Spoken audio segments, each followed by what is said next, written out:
Okay, it's recording. Okay. So I want to say, and then I will, of course, give you lots of space to share, but as Glenn was suggesting, having opinions about the church, and part of my heart began to beat really hard and feel sadness.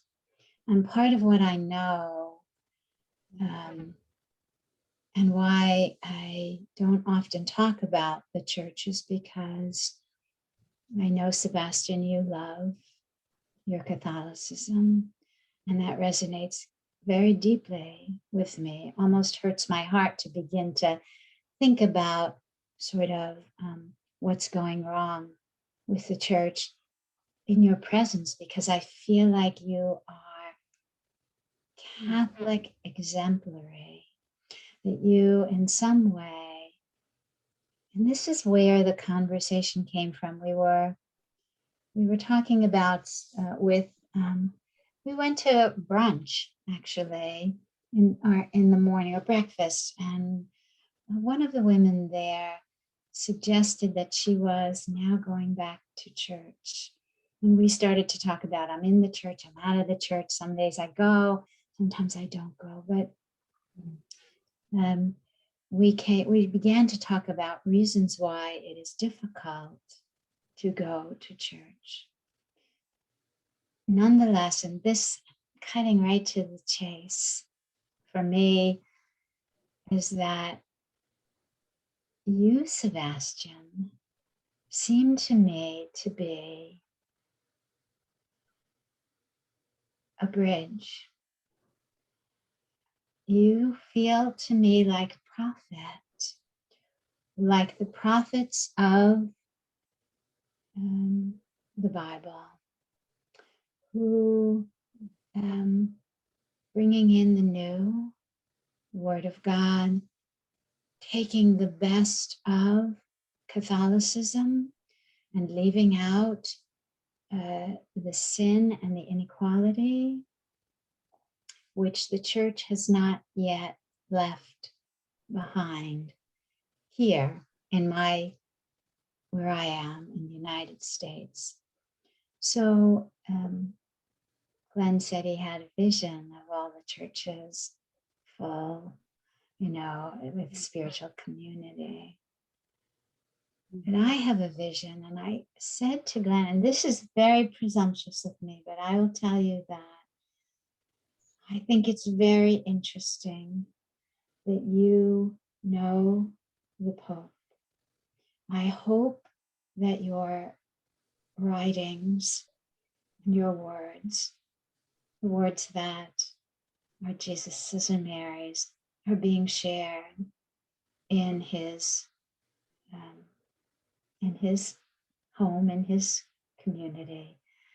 And I hope also that your relationship with your father and other Catholics really demonstrates and is appreciated.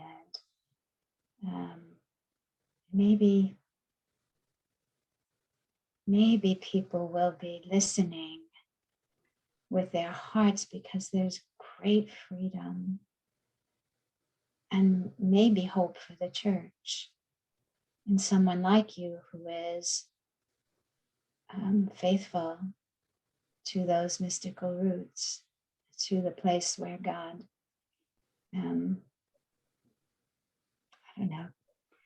came to you. Anyway, I'll stop talking about that, but so that's really that's the bottom line for me.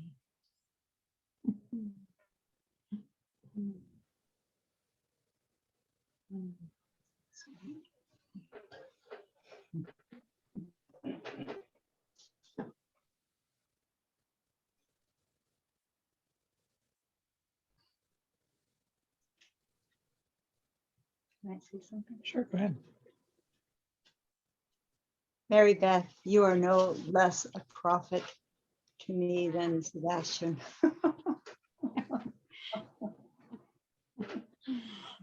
Thank you. Prophetess, is that it? I don't know.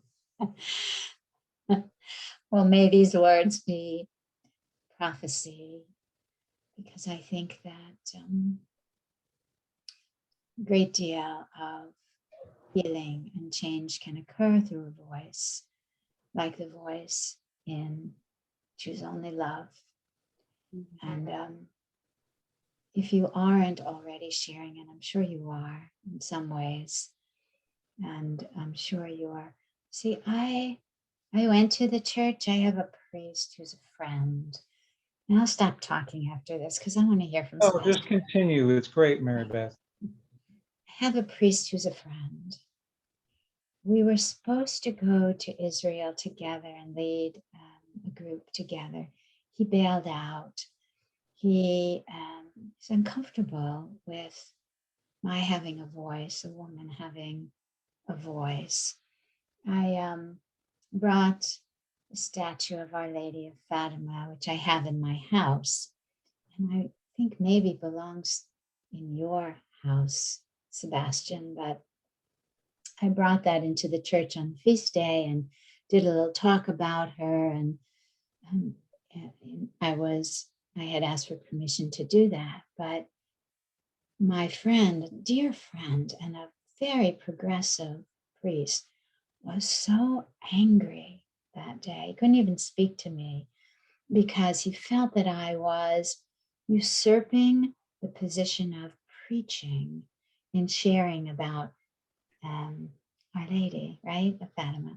So, and recently I've given him a long time ago, A Course in Miracles, and I gave him my book, Right, Beloved, Right, and my first book. He said he couldn't even crack it open. He couldn't even crack it open. He felt that it was, that he wouldn't understand what was in there. So, that's one person, and I love him. He's a wonderful, wonderful priest. People adore him. But I just wonder about what I think is, and has made me wonder about myself, the divide that is between somebody like me and that who I have great respect for.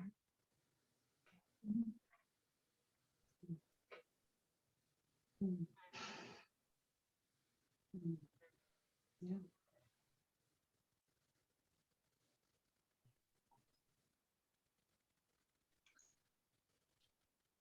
I have a question, Sebastian. I think, Sebastian, you said that you did send a copy of A Course of Love to the Pope, but I don't know if you even know if he looked at it. And I am curious to know that, but also I'm curious to know, have you sent him Choose Only Love? And I imagine he could get thousands of books from people. I don't know, but have you sent that to him? And do you have any idea if he's looked at either of them? Oh, you're muted. I'm sorry. No, I didn't. I didn't send the Choose Only Love or anything that I received. And that was because before making a decision like that, I went into prayer and I received clear instructions not to do that, because there was a time in which I was sharing everything during the process of receiving with some priests that I know. I always had a great acceptance from them. And there was one who said to me that if I felt or I wanted to receive his help to spread this, he was available, and he offered the parish and the the publisher that he had in that parish, and everything to help me at that time. And I, of course, said thank you, and I expressed my gratitude. But after that, I started praying about this, and I received clear instructions of not doing something like that, because this is not for any particular institution. And Jesus showed me very clearly that we are creating the new. And the new, as he did, is going to come from outside to integrate the inside. He wasn't a priest. He was not part of an institution, even though he had his traditional and religious root in where he was. But there is a reason why he and Virgin Mary were not part of a particular institution. And that's what we are doing here. We are coming from outside to create the new. And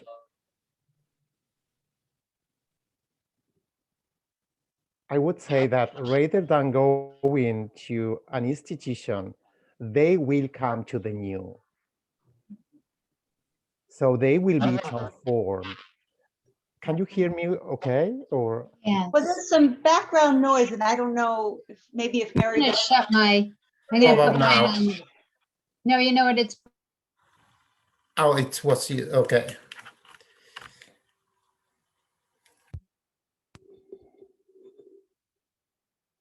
How about now? Is better? That's better. Okay. So thank you, MaryBeth. So we are creating the new from outside to inside.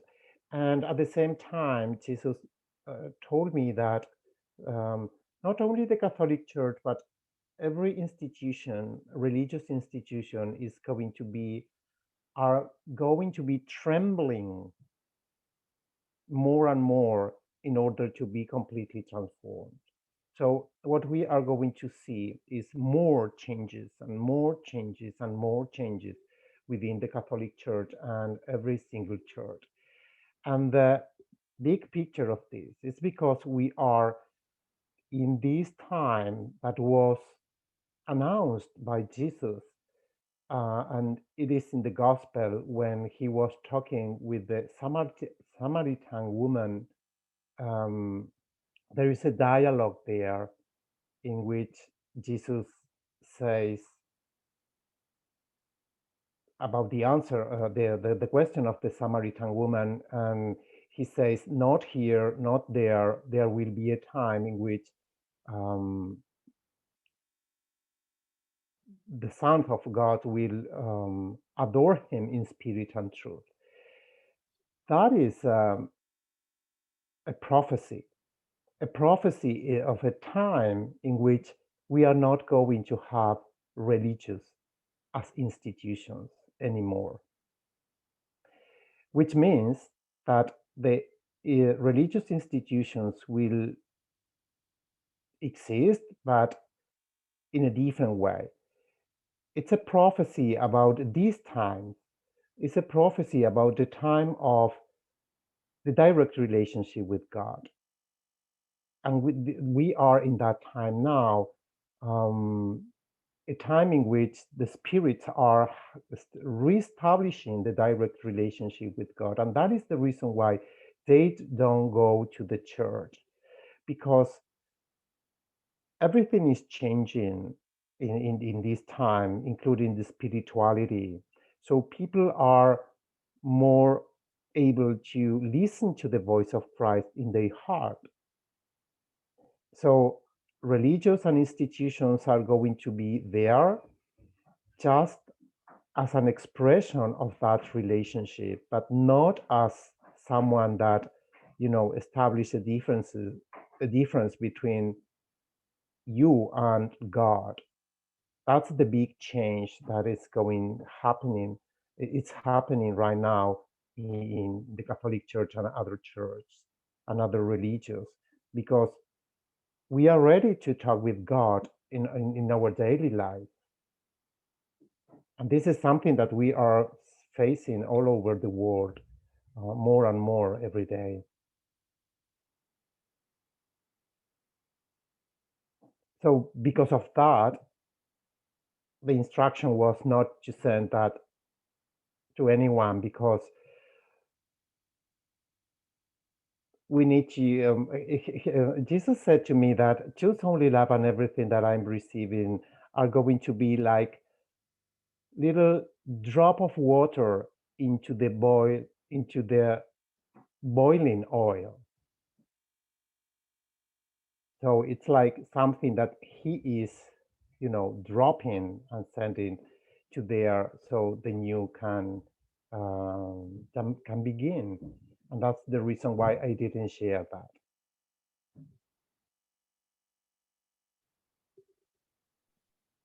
Do you know if you ever looked at the course of love? Because I believe you sent them a course of love some time ago. Is that correct? Yes, that's correct. I sent that. I didn't receive any feedback Yeah. because I didn't want to follow up that. Just to let the spirit to do whatever he wants, and I didn't receive any feedback. Mhm. I guess he receives a lot of books, as you mentioned before. I didn't receive any feedback so far.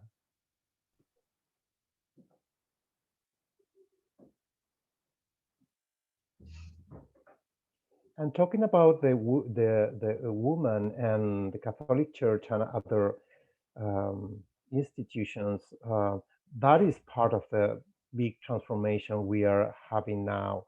We are in the time of Mary, in the time of the feminine, and the feminine is going to take more and more places and spaces in this society and in these times, and that will include the Catholic Church as well. And that's going to happen after receiving the confirmation of a new title for our Immaculate Mother Mary, which is going to be called as co-redeemers with Jesus Christ. And that's going to happen. Oh, interesting. Yeah, and it's going to be a big change, because to call her as co-redeemer means to establish that she is in the same level of Jesus Christ. Something that is new in Choose Only Love is that Mary and Jesus are in the same level. Both are a unity. And that is what is going to come. And after that, we will see a lot of changes.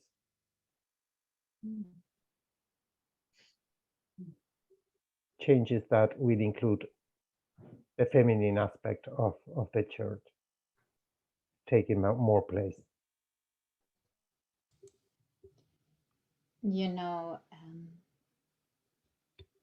One of the things that has been so troubling to me is that I feel that there are large masses of people who have been so enamored with the authority and the rule of the church, and are really grieving as they begin to awaken to almost an immorality with respect to some of the upper administration. And I feel like I work with many of those people, and I think that you do as well, Sebastian, that many people who feel the grief of having lost a place of worship, or a place where they felt for holiness or the Eucharist, but haven't been able to go back and receive that. It's such and I marvel at your ability to be in the church and go to the church and hold some of that. I've been trying to do that. For me, it's been a lesson in forgiveness, because there's this feeling that for me, the church is a beautiful place of presence. There's great presence for me when I go and sit in church. As a child, and through my teenage years and into my early 20s, not as much in my 30s, but into my early 20s, churches used to be unlocked all the time. And if there was something troubling to me, usually a boyfriend breaking up with me or something like that, but whatever it was, and so much larger things, I would find a church. And I would go sit in a church, and in that space was meditative, and I felt so comfortable and blessed there, and I miss that. I miss that a lot. I go sometimes, but and I go knowing that I have to forgive everything. Like, part of what the challenge for me is as a woman with the church is that I feel that going back into the church allows me to see where I feel angry or disenfranchised or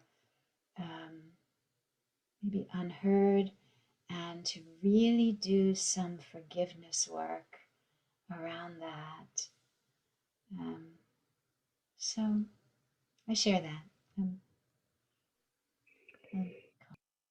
Our Immaculate Mother Mary said to me that sometimes it's about forgiveness, but sometimes it's about going from our mind to our heart.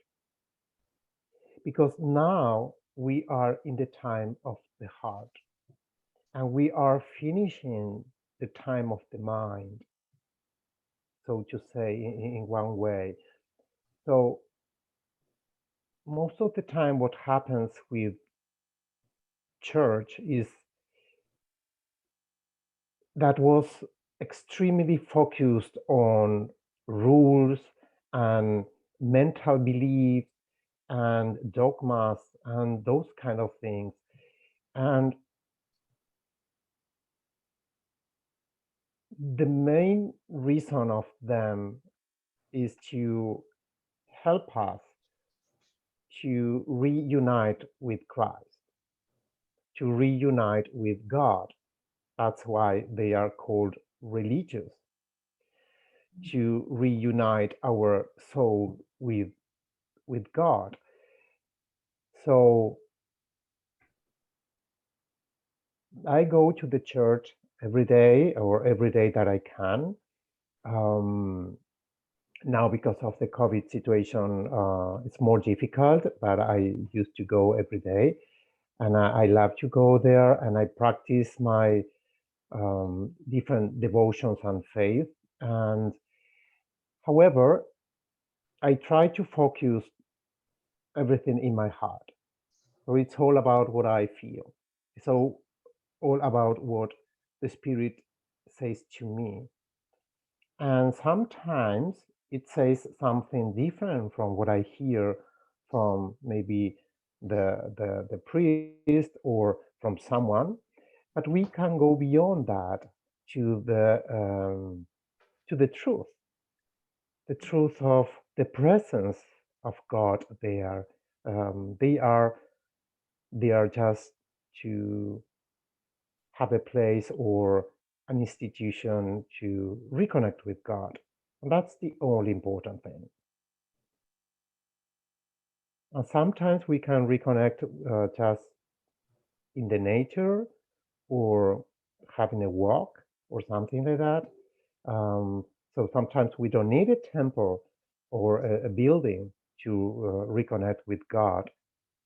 But sometimes we do need that, and we go there just to stay with Him, just alone with Him, and to receive His embrace. Like when we go to visit our parents or something, or someone who we love, we go to their house, and that's the role of the temple. It's the house of my beloved, where I can be with Him, in addition to be in other places. And the beliefs are just changeable, and we are relatives. And Jesus said to me, never forget that in heaven there is no faith and there is no hope, because there is only love. So it's all about love. And we go to the church to feel that love, to receive that love, so we can give it to others. And if we don't see love, we just forgive that.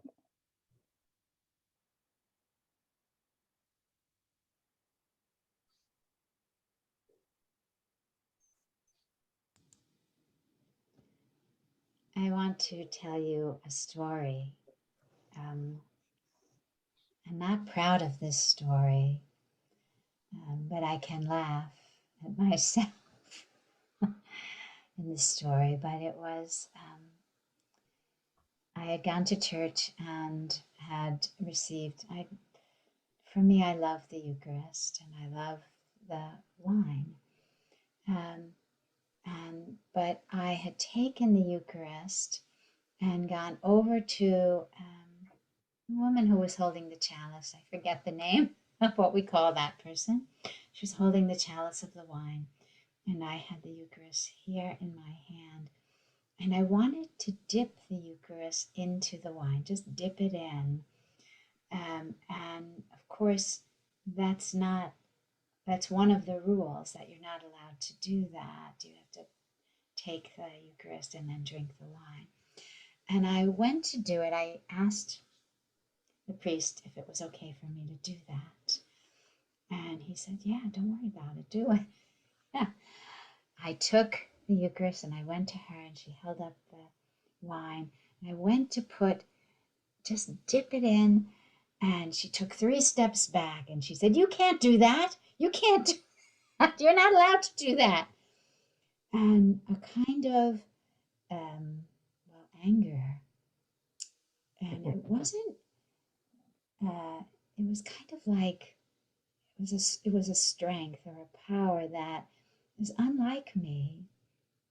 And I simply finished the ritual, because these rituals are so helpful. The ritual is, when you receive the Eucharist, it's the body of Christ. When you receive the wine, it's the blood of Christ, and you say amen. And she stood back, and I kept coming closer, and I kept saying, the blood of Christ, the blood of Christ, the blood of Christ, and not realizing it. And finally, she put her head down, and she gave me the chalice. Well, who is this woman who did this, and how strong I was? And when I turned to walk back to my seat, the whole church was looking at me, and I was very embarrassed. And you recognized, in a sense, that my insisting that I was worthy of the blood, the wine, and to dip it in was really not probably the best way of changing anybody's mind about anything, or making me feel like, feel either her holiness or my own, feel like Christ was giving me that.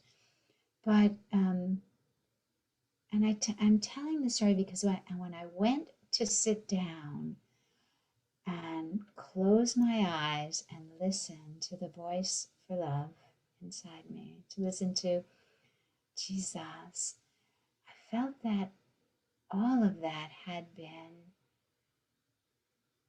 in perfect divine order somehow, that I was blessed in it, that she was blessed in it. And I didn't understand it, and I wasn't happy about my anger or insistence. But I felt that it was like a channeled thing. It was just like an automatic God-given thing. So I just wanted to share the story.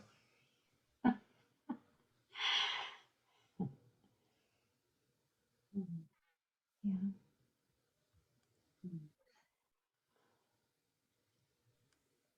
Yeah, that happens often because spiritual groups are always challenging, no matter what kind of spirituality is all about.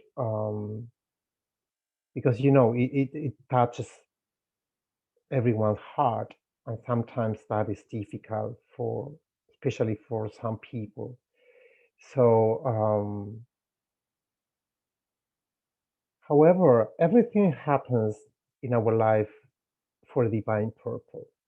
And sometimes those kind of things happen to forgive them. There are some people that need to be attached to structures, need to be attached to rules, because they are afraid of being beyond those rules and beyond those structures.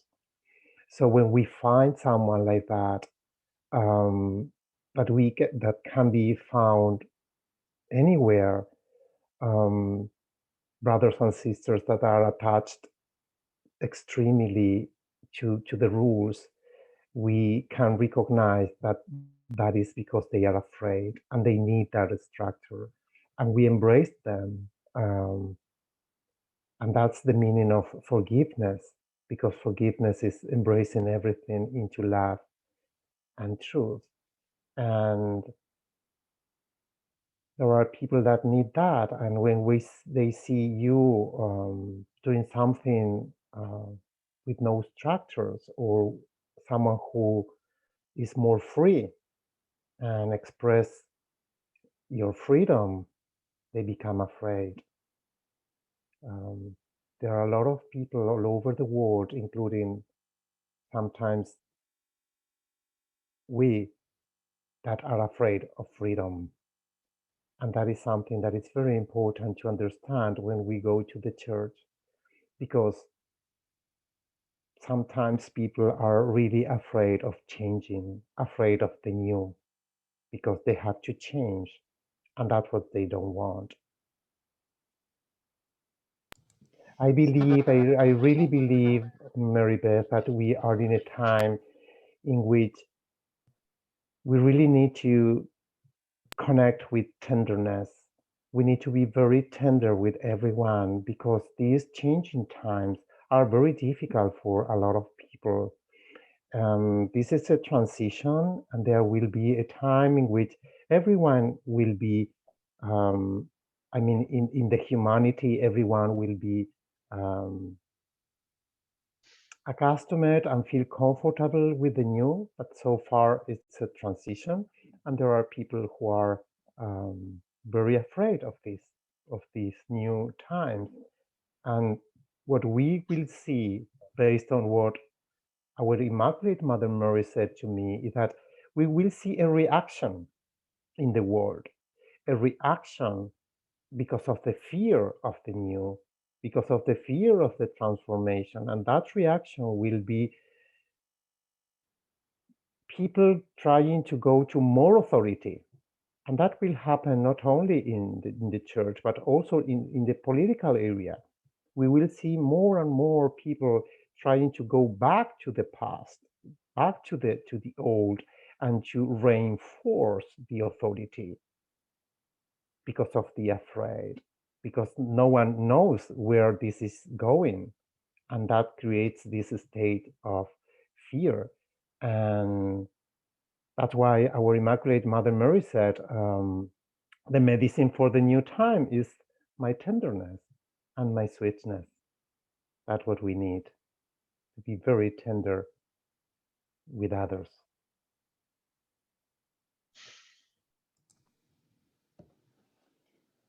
I love that. I love that.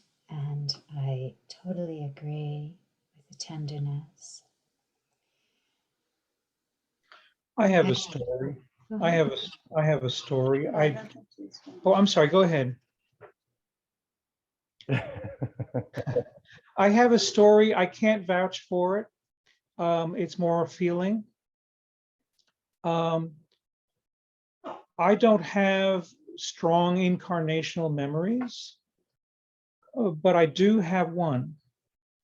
And it is being a priest or whatever the order, whatever the level was, and having a big, heavy cross.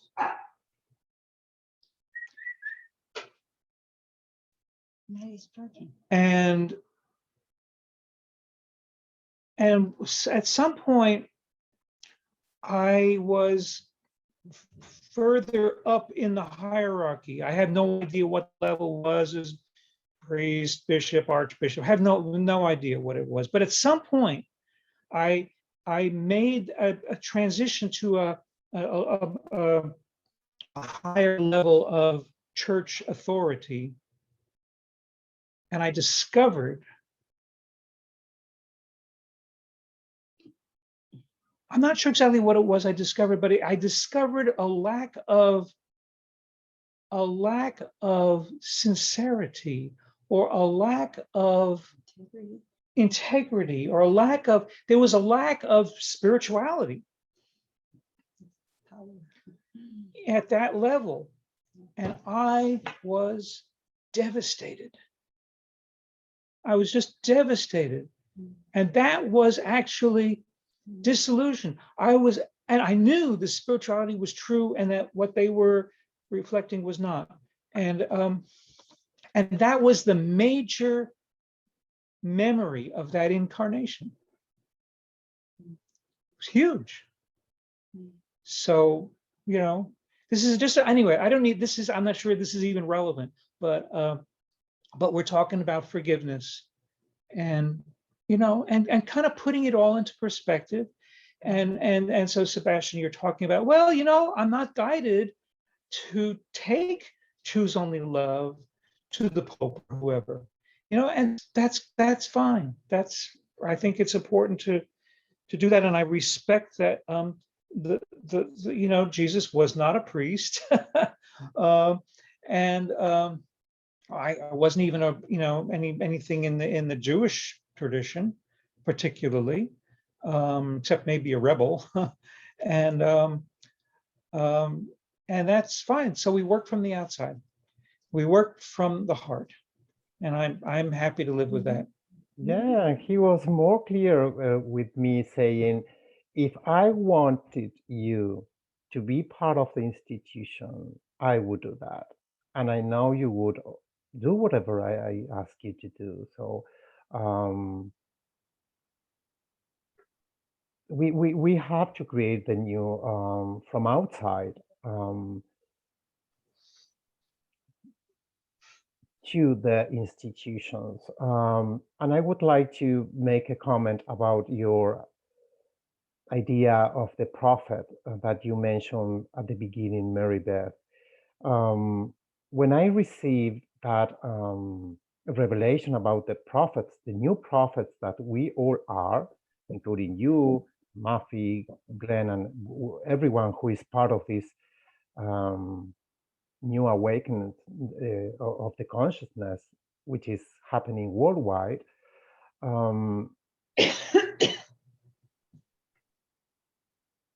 I received this revelation. Prophets were always telling a truth that most of people didn't want to hear. That was basically what happened with most of prophets. So the truth that we are called to tell everyone in this moment is about the light, is about love, is about hope and tenderness. And that is what is difficult to accept at this very moment in which darkness is being spread, all over the world because of different situations that we are having in the humanity. So the new is the light, the new is love, the new is sensitivity, and the new is living by the heart. And that is what is difficult for others to listen sometimes because they believe it's too good to be true. But it's not too good to be true. It is the truth, and the truth is good, and the truth is beautiful, and everything will be all right, no matter what is, coming from media or from different part of the world, telling us that we are in a dark time. We are not in the dark time. We are in the time of the light, and the darkness, of course, is having a reaction. But there has never been more light in humanity than this time in history. This is the truth.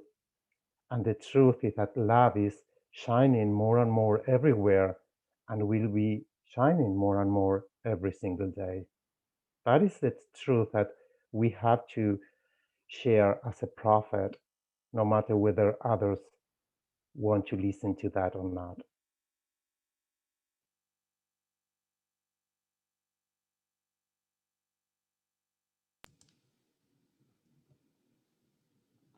Thank you for saying that. I love that you're saying it. Before COVID, I was called to create rituals, a lot of rituals, because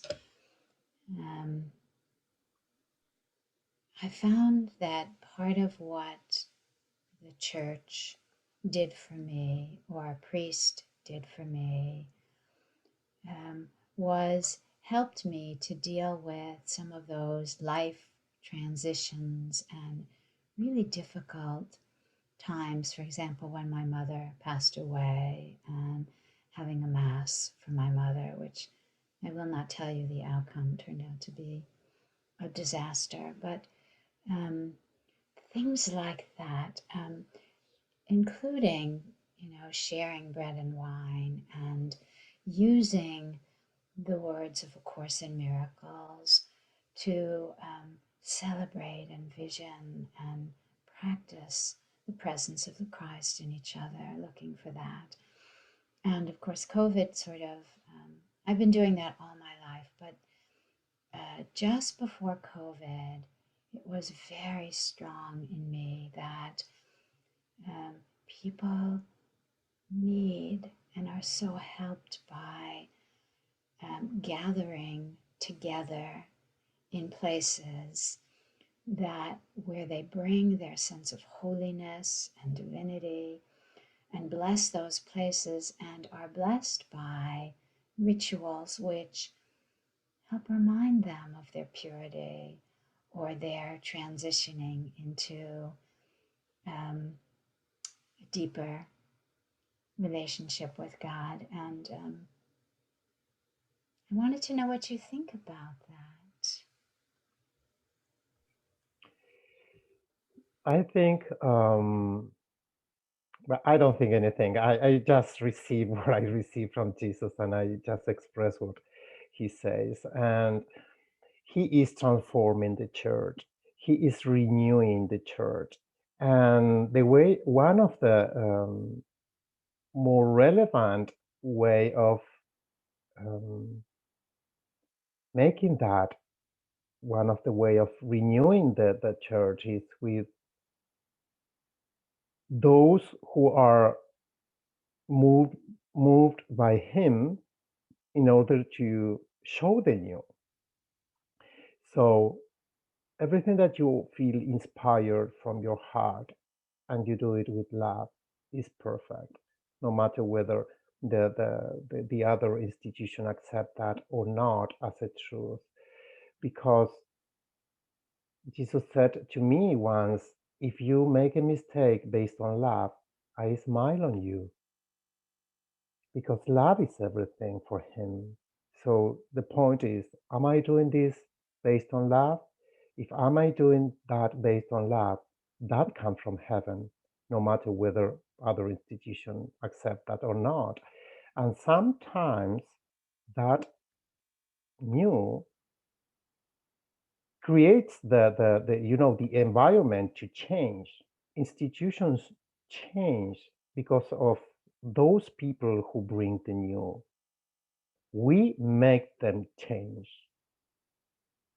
So you are called to make them change because you are called to change the world through the Spirit. And we do like Jesus. Jesus did everything different and new at that time, and the religious at that time didn't accept that. But he created a force which was, directed to those institutions and made them change. And they will change because of you, because of me, and because of the different, because what it is different. That's why we are here thinking in a different way to help the new to be born.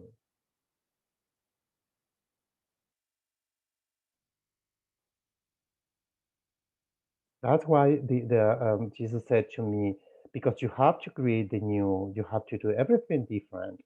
And it's very important to have a clear discernment. And the discernment is love. If you do it based on love, that's wonderful. That's what the world needs. And in fact, we will see more and more of those kind of things, MaryBeth, all over the world, because when we talk about the new, we talk about the age of the heart.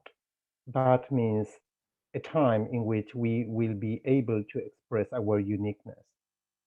We are not going to be like global people. We are going to be who we are, expressing our uniqueness within one human family, but respecting our uniqueness. So how can I bring my uniqueness if I do just what others says that I have to do? So bringing your uniqueness is being original, being different in your way. And that's what we are called to do. So if you do everything different with the same love, you are being Christ. And Christ is always challenging, changing everything. So don't worry about whether others accept that or not. That's not the discernment we need. We need the only one discernment. Am I doing this because of love? Yes, go ahead. Don't worry about what happens. That's what Jesus said to me, and that changed everything in my life when I received that discernment. Because we do everything based on what we feel in our heart and what we receive in our heart. And if everyone does it, our Immaculate Mother Mary said, if everyone does that, this world would be a paradise.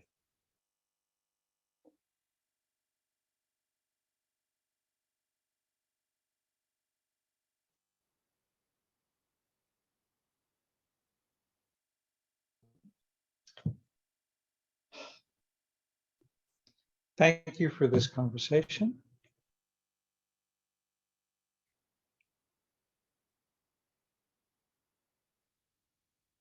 Thank you for creating this space of heaven. I feel it's heaven too. Thank you so much. My heart is just so expanded and so full. Very grateful. Thank you. Thank you, Sebastian, for being so clear. And thank you, all of you, for extending light. So important for others to have people like you sharing light. We need light. We need your light.